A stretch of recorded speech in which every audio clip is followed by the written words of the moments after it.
हिरनी से पैदा हुए थे ऋष्यशृंग ऋषि नाम। वो हिरनी से पैदा हुए थे, स्त्री से नहीं पैदा हुए थे। विभांडक ऋषि के पुत्र थे। तो लोमपाद राजा के राज्य में अकाल पड़ गया। तो विद्वानों ने सलाह करके देखा कि अगर महाराज ऋष्यशृंग सिंहासन पर विराजमान हो जाए तो अकाल तत्काल नष्ट हो जाएगा, वर्षा होगी, सब जीव बच जाएंगे। महाराज ऋष्यशृंग ने कभी स्त्री नहीं देखी थी। काम का प्रसंग की तो बात जाने दो। देखो संग का प्रभाव, बहुत सी वैश्याएं बुलाई गई और उनको काम दिया गया कि आप ऋष्यशृंग को लुभाइए। तो 1 योजन की नाव बनाई गई और 9 युवतियां 16, 18, 20 की 10-15 ऐसे सब श्रृंगार करके अब वो नाव चली जल में। और जहां महाराज का आश्रम था वहां नाव किनारे लगी। उनमें से सबसे प्रवीण 9 युवती अंगूर का रस, ये सब विविध प्रकार के पदार्थ लेकर के पहुंची। जे ही वो गए तो उन्होंने देखा है तो कोई ऋषि दिव्य देश के पधारे। उन्होंने कभी स्त्री देखा ही नहीं था। तो मृगचर में बिछाया और कहा ये कर्णमूल फल लाए।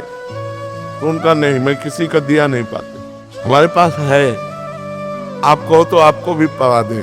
अब उनको मादक वस्तु पिलाई और तुरंत वहां से के हमारे नियम का समय हो रहा है साधना का, मैं जा रही हूँ। और वो चले।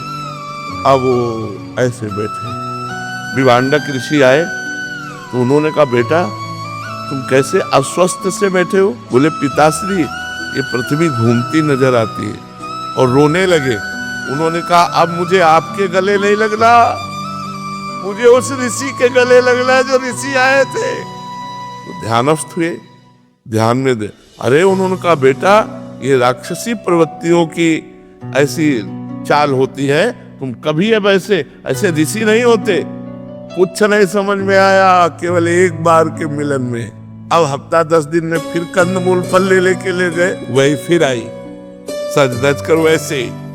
अब तो लिपट गए ऋष्यशृंग और कहा ऋषि मुझे अपने आश्रम में ले चलो, मुझे नहीं रहना इस आश्रम में और नहीं रहना अपने पिता के साथ, मुझे अपने। तो बोले हमारे आश्रम में तो हमारे जैसे ही ऋषि होंगे। बोले बस आप जैसे ऋषियों के बीच में ही रहना है। महाराज जो मृगी से पैदा हुए थे वो शादी किए और महाराज सिंहासन पर विराजमान किए। तो हम लोग तो माता से पैदा हैं और हम लोग अन्न पा रहे हैं। यदि थोड़ा भी छूट मन को दे दी जाए तो ये मन नरकगामी बना देगा।